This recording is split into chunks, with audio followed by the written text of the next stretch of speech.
I'm Jim Cuno, president of the J. Paul Getty Trust.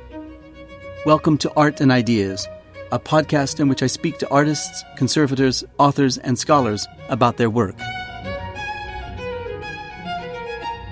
We're proud that Los Angeles, which is a city that's sometimes derided as a city that doesn't care about its history or doesn't care about historic preservation, we think we're finally exploding that myth once and for all. In this episode, I speak with Ken Bernstein from the Office of Historic Resources in Los Angeles and Tim Whalen, the John E. and Louise Bryson Director of the Getty Conservation Institute.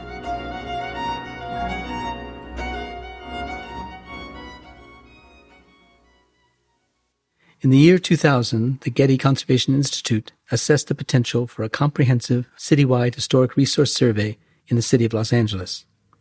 A year later, it published its report. This revealed that only 15% of the city had previously been surveyed, meaning documented and described, but it also found that there was support from city government, neighborhoods, the business community, and preservationists for having reliable information on the city's historic resources, and that there was strong momentum for adaptive reuse, neighborhood conservation, and cultural tourism throughout the city. In 2006, the Office of Historic Resources was created within the Los Angeles Department of City Planning, and this new office directed a citywide survey, the largest comprehensive survey of its kind in the United States. 9 years later, the city of Los Angeles shared its findings with the public through Historic Places LA, an online open-access information and management system that inventories, maps, and describes historic places in Los Angeles. Joining me to discuss this project and the role of the Getty in its founding and development are Ken Bernstein, Principal City Planner and Manager of the Office of Historic Resources, City of Los Angeles, and Tim Whalen, the John E. and Louise Bryson Director of the Getty Conservation Institute. Thank you, Tim and Ken, for joining me. Good to be here. Thanks. Great to be with you. Tim, tell me why the Getty Conservation Institute is involved with the conservation of Los Angeles' historic urban fabric. Gosh, well, it really stems from our mission. But when we began to think about this, it was now a long time ago, more than 20 years ago almost. And I had a lot of conversations with people in the city of Los Angeles and the preservation community generally. And everyone felt there needed to be a survey of LA's historic resources. And there had been multiple surveys, it turns out, but no really comprehensive one. So talking to a number of colleagues, Ken happened to be at the Los Angeles Conservancy at the time, and his boss, Linda Dishman, and others in the city, we just felt it would be important to undertake a comprehensive survey. But what we did at the Conservation Institute, because we're a research-led organization, we really attempted to scan the entire landscape at the outset to understand where we were in Los Angeles, what was the state of things in the realm of surveying and preservation. And that resulted in a report that was commissioned in August of 2000, and the report was published in November of 2001. And it was called the Los Angeles Historic Resources Survey Assessment Project Report. It's a mouthful, I realize. But it laid out, I think, a lot of compelling reasons why LA needed a survey of its historic resources. And it was determined that only 15% of the city had ever been surveyed. If you don't know what you have and what you value, it's really pretty easy to lose it. And that's what inventories allow you to do, is keep from losing the things you value. What do we mean by surveying? It is the process of identifying historic resources as they happen to be determined in this undertaking, identifying them and listing them, if you will. It's a physical process of, at least in the case of Los Angeles, usually doing a lot of driving and identifying places and then recording them according to various criteria that have been established in advance of their identification. Well, Ken, tell me why you, as a city planner, are so concerned with the old buildings and neighborhoods. I mean, when you're planning, you think about the future, and old buildings and neighborhoods, you think about the past. Well, as we think about what creates a vibrant and livable city as city planners. We know that historic buildings, older buildings, preserving older places and older neighborhoods can have really dramatically positive effects, that rehabilitating and reusing historic buildings really taps into broader community needs and really helps create an enhanced sense of place in neighborhoods. Historic places have an authenticity, a character that really can't be replicated. They're really rooted in a rich past and materials that are shaped by great skill and great craft. Historic buildings and historic neighborhoods create a sense of community that help be anchors for their local neighborhoods. They're visual landmarks in our neighborhoods or well-loved local institutions. And they provide a sense of continuity. They link us as we are in a rapidly changing city like Los Angeles to our past in a world that's constantly changing. As city planners, we also are increasingly viewing historic buildings and places as a way of meeting some of our larger planning policy goals. We have a major housing crisis in Los Angeles, severe crisis in homelessness and affordable housing. And we've seen in Los Angeles that adaptive reuse, converting historic buildings to new purposes, historic commercial buildings to housing, is a very fast and direct way of creating new housing supply. These buildings are already constructed and well accepted in their community. They don't need lengthy approvals with community opposition. So we can create housing by using historic buildings. Rehabilitation often creates more economic value and more kind of an economic multiplier effect than constructing from the ground up.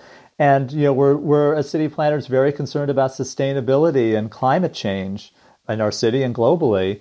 And we know that the greenest building is the one that's already built, that it takes decades, in fact, to replace the carbon value of a building that is demolished and has to be recreated with new materials. So for all those reasons, historic preservation and good urban planning, we really think go hand in hand. Was there some particular incident that provoked the concern for surveying the historic resources of Los Angeles? I mean, in New York, one thinks of the destruction of Penn Station in 1963, or one thinks of the war in Iraq and the looting of the National Museum, the sense that when things were lost, they were lost. I mean, there was no chance of recovering them. So is there something that provoked this in Los Angeles? Well, what's interesting, Jim, in this research we did early on, before the survey project even began, we discovered that the city of Los Angeles had one of the most forward-thinking historic preservation ordinances in the United States that was passed in 1962. When people just don't really think of Los Angeles in those terms as being a leader in preservation that early on, that was before Penn Station was demolished, in fact. The ordinance called for a comprehensive survey of historic places in Los Angeles, but that survey had never taken place. So almost 40 years later, the need was still there. I think I said earlier that we had identified that only 15% of the city had been surveyed for historic resources. And it turned out that in that 15%, that was done by many, many different agencies, from the school district to the city itself to the transportation department. So these resources were in many different places. So it was another compelling argument to create a master survey where all of this data could reside for, very happily, the planning department and other users of it. But was there some one thing in 1962 that provoked it and there was an outcry, the sense of loss, or was it just some bright young people who came in and said, look, this has to be done?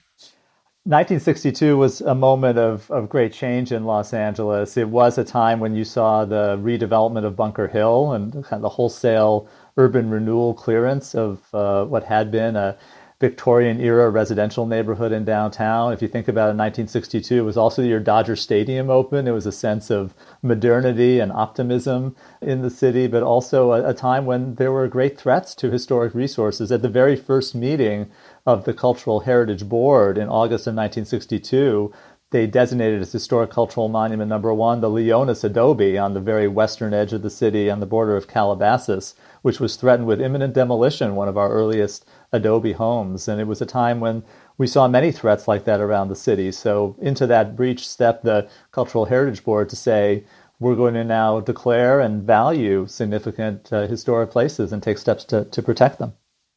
What is included among the concept of historic resources, and why use the term resources when talking about buildings? Well, historic resources, we try to be very inclusive, that it is about more than just about buildings. And we have always thought, and again, since 1962, that architecture, of course, is very important. The majority of our designated city landmarks, historic cultural monuments, are in fact buildings. But again, as Tim said, we were very forward-looking in Los Angeles, that from the very beginning, the definition of what could be considered a historic cultural monument was much broader than that. So it included, for example, trees and plant life, such as the coral trees of San Vicente Boulevard or the Aoyama tree, a very significant tree to the Little Tokyo community. There are other types of structures or infrastructure, like our ensemble of LA river bridges. We have I believe, 13 Los Angeles river bridges that are designated as historic cultural monuments, or even other natural features like Eagle Rock that gave its name to its community in Northeast LA, or the Stony Point outcroppings at the northwest edge of the city in Chatsworth. So all of these have very significant historic value. And then, of course, even artworks like the Watts Towers, which is quite a singular artistic vision. So we've always wanted to be very expansive in terms of what is considered a historic resource and not limit ourselves to buildings and architecture. So, Ken, when you've got all these buildings to survey, and when you've got natural elements like trees and lakes to survey, and you've got rocks to survey, where do you choose to first survey something, and how do you choose, on what basis do you choose that particular thing to survey? Well, the very basis of Survey LA was, in fact, that we were going to survey everything. And we were going to literally have survey teams go up and down every single street in the city of Los Angeles, a city of 465 square miles, 880,000 separate legal parcels across the city. So we were going to survey everything. But in terms of where to begin, we needed to just not send survey teams out kind of willy-nilly down every street, but to structure this in a thoughtful way.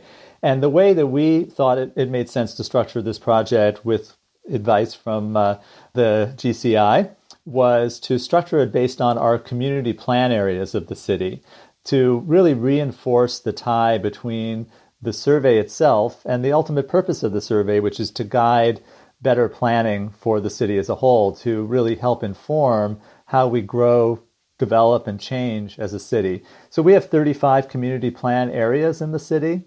Each of those are kind of the size of basically a mid-sized city like Glendale or Pasadena in Southern California terms, populations often between 100,000 and 200,000. And we structured the survey around those community plan areas. And we also didn't just send survey teams out to start deciding what they liked or didn't like. We really anchored the survey as well in a development of a framework called a citywide historic context statement, which sounds like a dry academic exercise, but it in fact really is the important precursor, a framework for understanding what's significant in the first place in Los Angeles, not only architecturally and looking at architectural styles from Craftsman to Art Deco to modernism, but in fact we developed over 200 themes and sub-themes that are part of the historic context statement to guide how we would then go out and evaluate individual buildings or neighborhoods and determine whether they were significant within one of those themes. And they ranged from, again, architectural styles, but larger themes defining Los Angeles, such as the aerospace industry, the entertainment industry, the oil industry, post-World War II suburbanization, arts and literature, municipal facilities from fire stations to streetlights. And even very highly specialized property types that we found throughout the city, from air raid sirens, for example, to Quonset huts left over from World War II. So all of that was really created as a framework and a precursor to then guide the field surveys that were to come. Tim, I'm trying to understand the role of the GCI in this, and you started at the beginning by telling us about its role in historic preservation. How did you begin this process? So we published the report, and we invited LA's preservation and planning leaders up to the Getty Center, and that included some city councilors. And we presented the findings of this report, and that led to a number of conversations. And there was great interest shown in the results. And in November of 2002, the council passed a motion to form a working group that would attempt to understand the benefits of the survey and lay out a strategy working with the Getty to do that. I think we probably spent, from the time we published the report in 2001, probably 5 years kind of establishing the framework from which the actual getting in the cars and driving the streets of Los Angeles began. That's right. The city's ultimate effort on Survey LA really owed a tremendous debt to the work of the Getty and really the thoughtful work of the GCI in studying best practices around the country and around the world, and then kind of handing over to the city as we created the Office of Historic Resources a blueprint for how to go about this. And of course, we're deeply grateful to the Getty for its financial support. We had a matching grant from the Getty Foundation as the centerpiece for our funding for this project. We did match that with a variety of city resources, but I think it's fair to say as well that without the preparatory work of the Getty and then the funding from the Getty during a time when just as we were really ramping up the project, we had the last economic downturn. I think it's fair to say that the sustaining resources from city government would not have been there over a period of really almost a decade, ultimately, in those types of economic times without that really unique type of partnership with the Getty and the philanthropic community that it represents. Are there specific standards for determining what is and what's not surveyed? Yes, pretty much everything does get surveyed. Ultimately, the entire city was being looked at, but the standards that are defined through the historic context statement are rooted in historic preservation practice nationally. And so we weren't inventing what gets identified as significant. So we're surveying everything, as I said, looking at the universe of all properties in the city, but only recording in the survey with full documentation those properties that did appear significant based on standard criteria. So we called them in the context statement eligibility standards. And what we meant by that was, what qualities does an individual building or neighborhood have to have in order to be considered eligible for potential historic designation, either for our local programs, city historic cultural monument status, or local historic district status, what we call a historic preservation overlay zone, or at the federal or state level, the National Register of Historic Places or the California Register. And so those eligibility standards, they're pretty consistent between state, federal, and local level, but we elaborated on those designation criteria significantly by each property type that was identified in the historic context statement. So we'd be looking at, for example, what qualities does a craftsman residential home have to have in order to be eligible for designation. That may be very different from the eligibility standards for a site that's primarily significant for its association with social or cultural history, where the architecture itself may be much less important than the strength of the association with a social movement, for example, over a period of years or decades. So the historic fabric of a city is identified with populations of people moving into the city and then moving on from one part of the city to another part of the city. And one sees a sense of the development of cultural differences in the city. Have the communities all been treated equally in this regard? Or have you looked back and said, well, we missed one particular part of the city because we were overlooking the culture of the people who were living there? That's a great question. I think we've made every effort to be consistent throughout the city. And, again, the context statement that we were working from was a citywide framework, and we did try to apply standards consistently across the city. There are some caveats to that. I think there were times when, for example, a craftsman home, I mentioned craftsman architecture again, while that was very prevalent, for example, in neighborhoods like the West Adams community in South Los Angeles or the Northeast community of Highland Park, a home from 1910 in the San Fernando Valley, which developed mostly in the post-World War II era, would have been much more rare. So the same type of home that may be not found to be eligible for designation in one community could be in another. I think it's also fair to say that we always want to be looking at inclusion and racial equity in the work that we are doing. And obviously, we're having a very significant national conversation around those issues right now, and the questions of systemic racism. And we really try to, through Survey LA, prioritize this work all along. This is not new to the work that we are doing. So much of the historic context work that we did, in fact, addressed the development of very specific ethnic and cultural themes, and to weave those stories back into the citywide story and the citywide historic context. So we did some pioneering work that we're very proud of. We created the first LGBT historic context statement in the nation, a pioneering context on women's rights, as well as context with the African American community, one on Latino Los Angeles, and 5 separate Asian American contexts for our 5 largest Asian American communities with a National Park Service grant.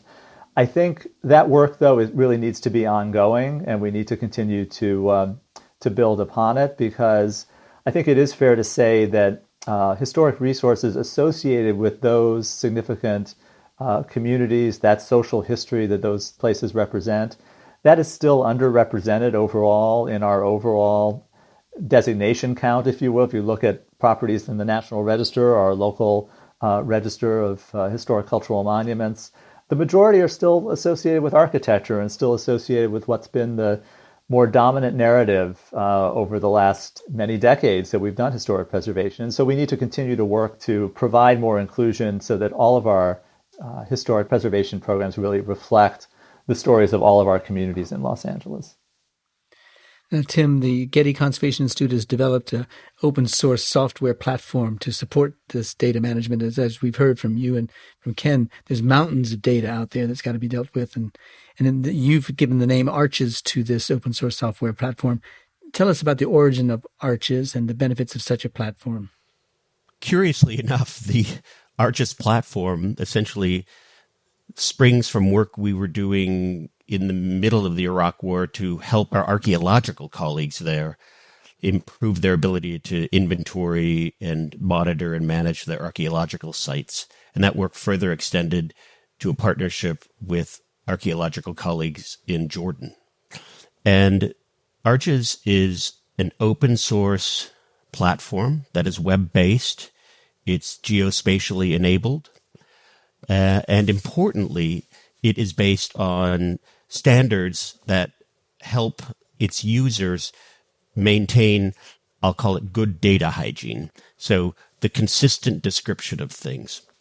When we became involved with the city, one of the requirements we felt very strongly about was that the inventory data would be made publicly available and that it wouldn't end up in notebooks in Ken's office or someone's office downtown, that it would really be a community resource.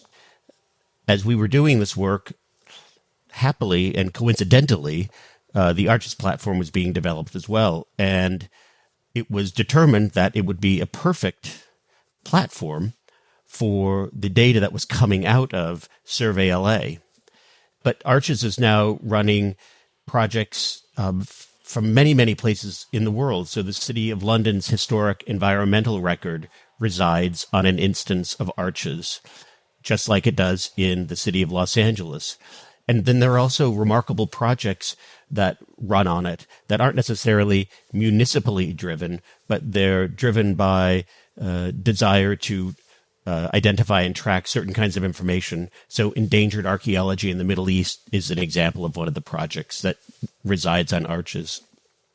And we continue to discover projects that we didn't know about where people have utilized the Arches platform. I remember about a year ago, a colleague came to my office and said, "Look at this." And it was an email from a group of preservationists in the Philippines who were using it to identify historic resources across that archipelago. And we didn't know that, but that's why we felt it was a great success, because people have identified it as a tool of value and agency and currency. Can you tell us how it works and why it's better than what it was that preceded it? Sure. Well, and I think Ken will attest to this. There hasn't been a kind of common platform that was developed specifically for historic resources. I think cities and countries all had their own systems, and they were all based on different standards. And so out of that work we did in Iraq and Jordan, we realized there was a better way to do this. First of all, to make it web-based, so people could access it from wherever they were. But key to it was the identification of these vocabulary standards that we identified and have embedded into arches. And that forces people on Ken's team, as an example, when they're talking about a craftsman bungalow, to say craftsman bungalow as opposed to craftsman cottage. So the system itself reinforces good practice in that regard. Which allows people to find things, I suppose, when they're... Exactly. It really enhances discoverability. And it's something we are continuing to invest in Arches so that it can be just an increasingly valuable tool. Tell us what the contribution open source makes to this, and why is it not abused if it's open source? Well, sure. Open source means that the code in that software is made available to anyone. Open source also means that its users are not paying an annual licensing fee for it. And that was really critical in our thinking about it early on, because heritage organizations generally are underfunded. And so if a department or a project or a municipality had to find tens of thousands of dollars, possibly more each year, to kind of maintain the license for a piece of software, it was likely that no one was going to be able to afford that software. So that was critical to us, to make sure that it would be open source and allow anyone to utilize it without paying a licensing fee. Ken, how is it being deployed in Los Angeles, and to what effect?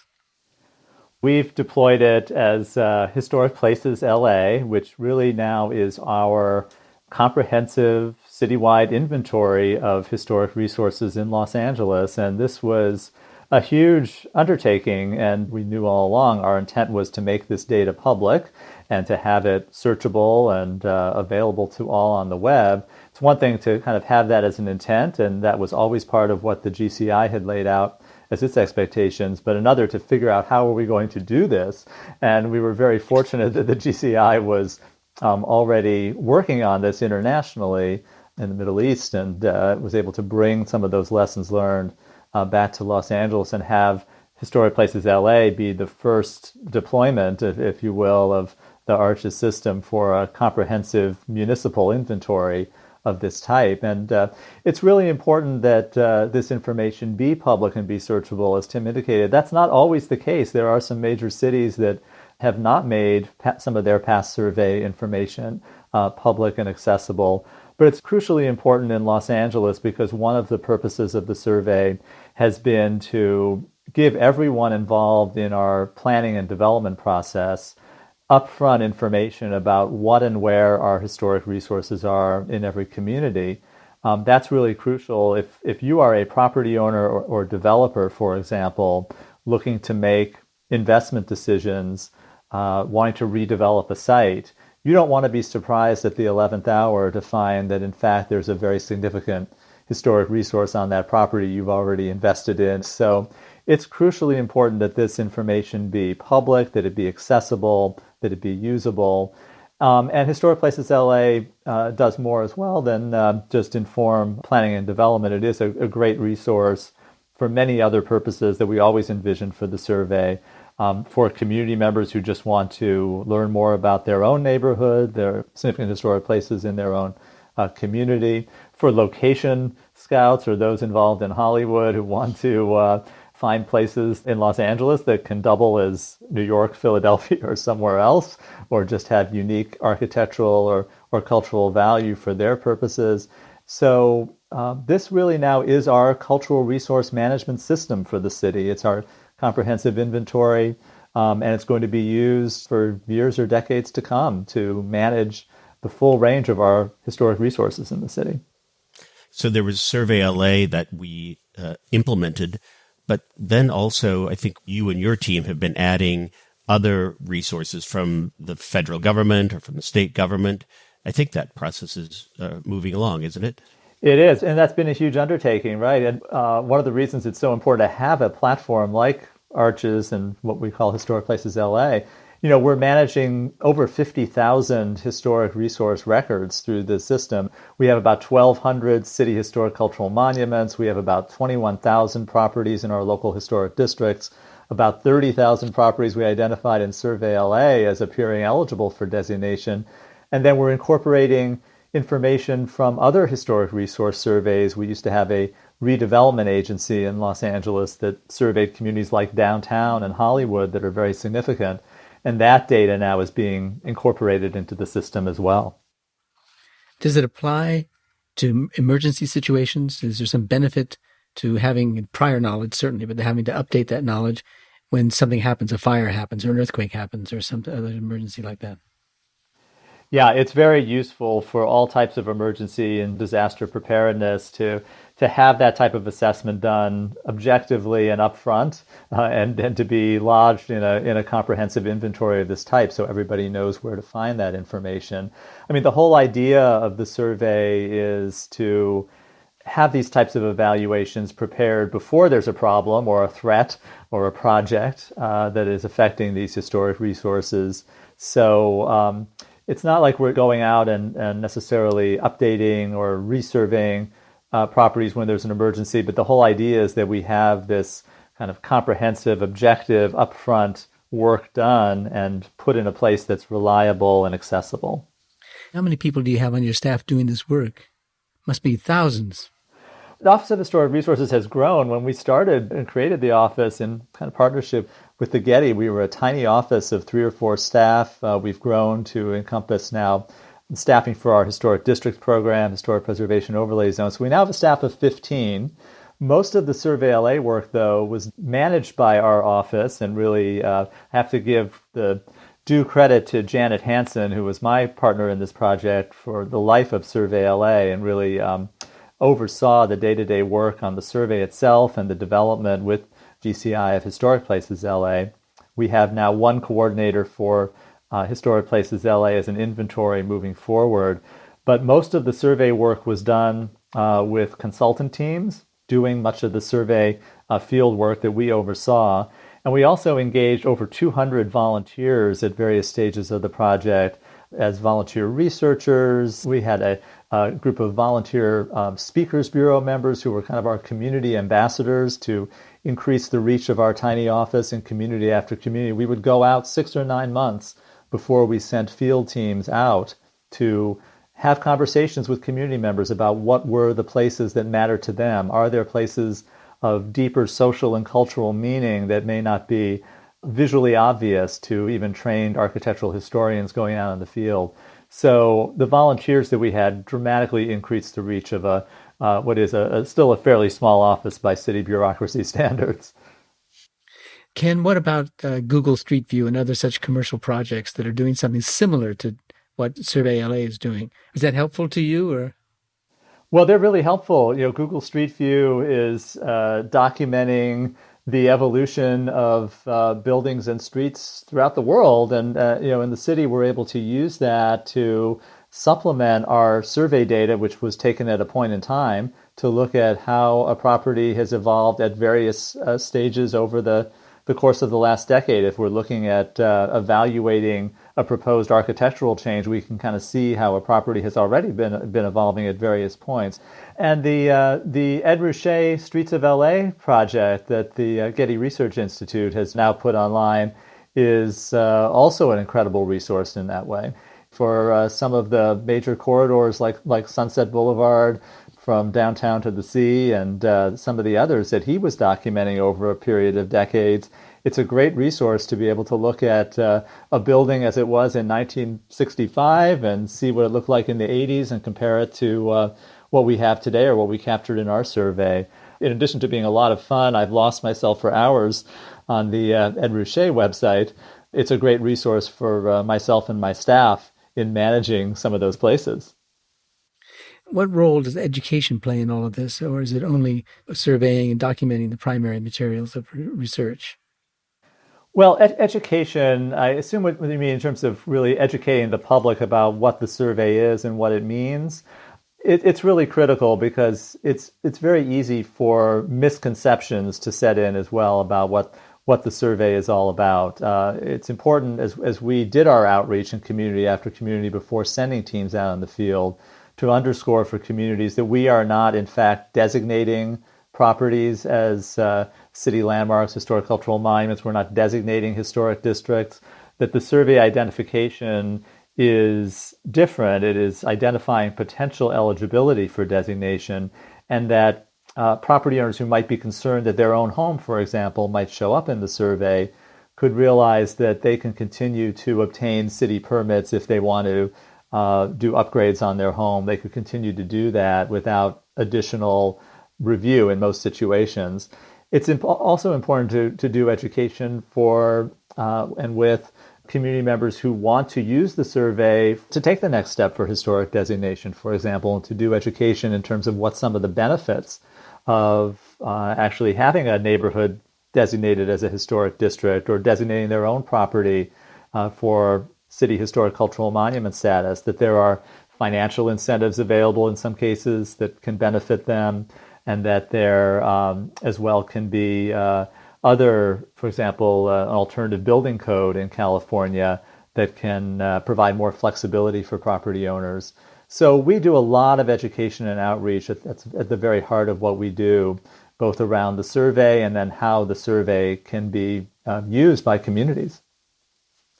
Ken, what's next for Survey LA?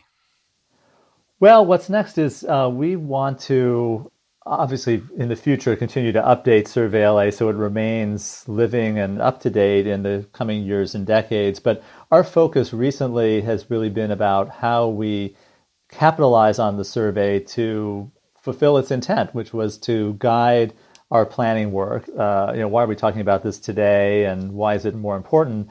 LA's heritage is constantly precarious. It's at risk. We're a city that has high land values. There's no more open space to gobble up for new development. So as we grow and develop as a city, it's going to be largely in areas where there is existing development. And so we need to be thoughtful in planning the future of the city.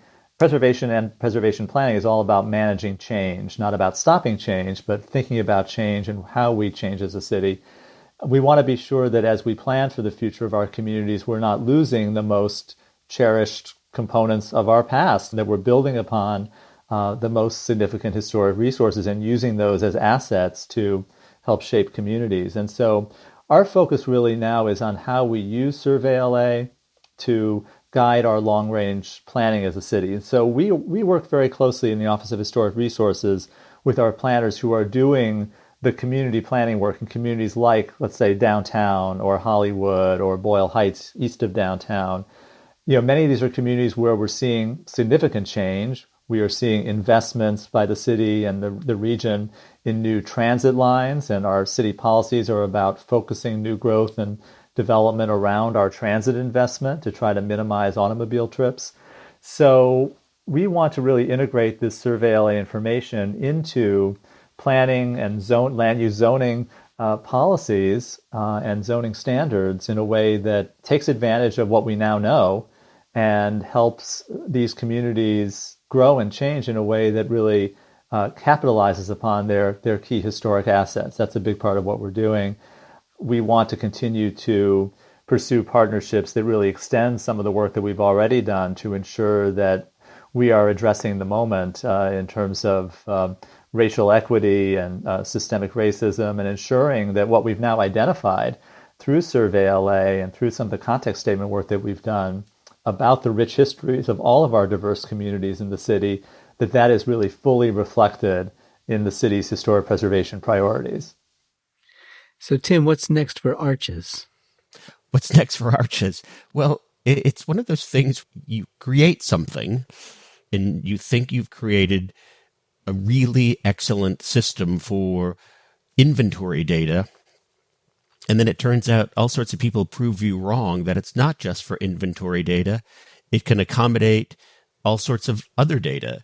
So at the Getty, it's being used for data around the provenance of works of art. We are developing it or enhancing it so that it can accommodate scientific data that conservation scientists extract from works of art. The Ed Ruscha project that the Getty has just released utilized Arches to organize the photos in a way that they couldn't find a better piece of software to do it. So Arches is kind of taking off in ways we hadn't anticipated. So that's a very happy thing. And so far, the newly identified uses have all been legal and appropriate. So that's good. Yeah. Is it fair to say that with all that you've told us about Arches and about its deployment in Survey LA, that Los Angeles is out ahead of most major cities in the United States?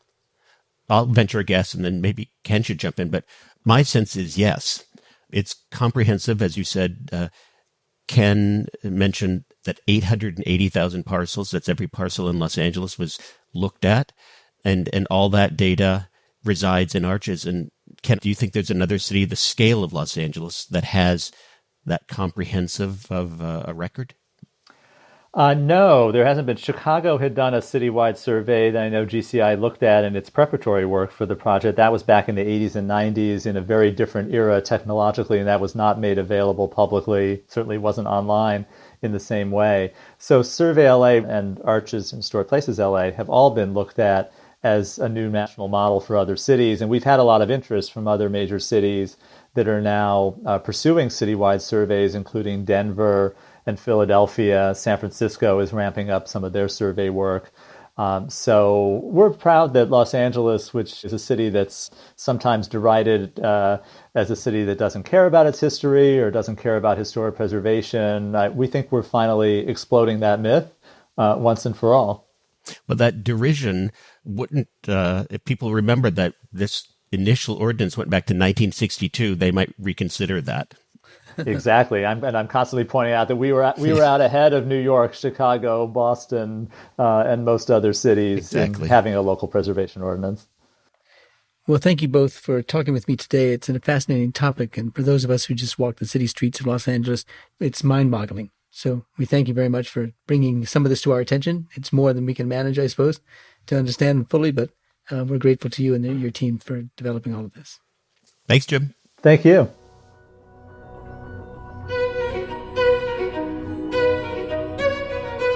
This episode was produced by Zoe Goldman, with audio production by Gideon Brower and mixing by Mike Dodge-Weisskopf. Our theme music comes from the Dharma at Big Sur, composed by John Adams for the opening of the Walt Disney Concert Hall in Los Angeles in 2003. It is licensed with permission from Hendon Music. Look for new episodes of Arts and Ideas every other Wednesday. Subscribe on Apple Podcasts, Spotify, and other podcast platforms.